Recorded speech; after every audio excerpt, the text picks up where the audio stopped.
లూకా సువార్త 15వ అధ్యాయము 12వ వచనం. వారిలో చిన్నవాడు, తండ్రి, ఆస్తిలో నాకు వచ్చు భాగమిమ్మని తన తండ్రిని అడుగగా అతడు వారికి తన ఆస్తిని పంచిపెట్టెను. కొన్ని దినములైన తరువాత ఆ చిన్న కుమారుడు సమస్తమును కూర్చుకొని దూరదేశమునకు ప్రయాణమైపోయి అచ్చట తన ఆస్తిని దుర్వ్యాపారము వలన పాడు చేసెను. పిల్లరా, ఇక్కడ తండ్రికి 2 కుమారులను మనం చూస్తూ ఉన్నాం. అందులో చిన్న కుమారుడు ఒక దినాన తండ్రిని అడుగుతున్నాడు, తండ్రి, నా ఆస్తిలో నాకు వచ్చేటువంటి భాగం ఇచ్చేయి, నేను అభివృద్ధి చేసుకోగలను, నేను గొప్పవాడిని అవ్వగలను. తండ్రి ఇచ్చేశాడు, తన ఆస్తిని పట్టుకొని వెళ్ళిపోయాడు. దుర్వ్యాపారం వలన, చెడు స్నేహితుల యొక్క సహవాసం పట్టి పిల్లరా తనకున్నటువంటి ఆస్తిని అంతటిని కూడా ఆర్పివేసుకొని తన జీవితాన్ని నాశనం చేసేసుకున్నాడు. అంటే తను పూర్తిగా పాడైపోయాడు. అయితే 17వ వచనంలో ఒక అద్భుతమైన మాట మనకు కనబడుతుంది. అయితే బుద్ధి వచ్చినప్పుడు వాడు నా తండ్రి యొద్ద ఎంతోమంది కూలివాండ్రకు అన్నము సమృద్ధిగా ఉన్నది, నేనైతే ఇక్కడ ఆకలితో చచ్చిపోవచ్చున్నాను.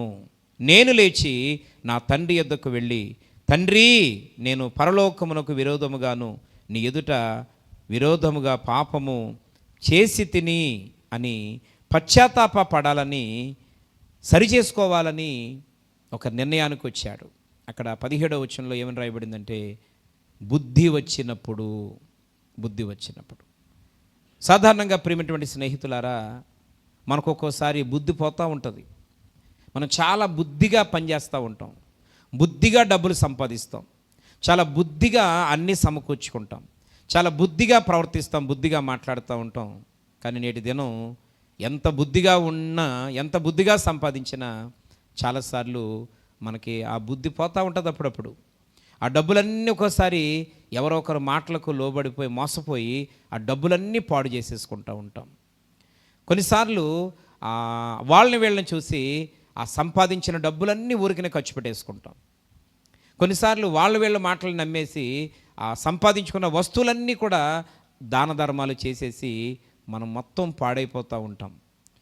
కొన్నిసార్లు మరి చాలా బుద్ధిగా ఆరోగ్య విషయంలో జాగ్రత్తలు తీసుకున్న వీళ్ళు రకరకాలు తింటున్నారని మనం కూడా బుద్ధి పోగొట్టేసుకొని మనం కూడా తిండి విషయంలో జాగ్రత్తలు తప్పుతూ ఉంటాం, ఆరోగ్య సూత్రాలను తప్పుతూ ఉంటాం.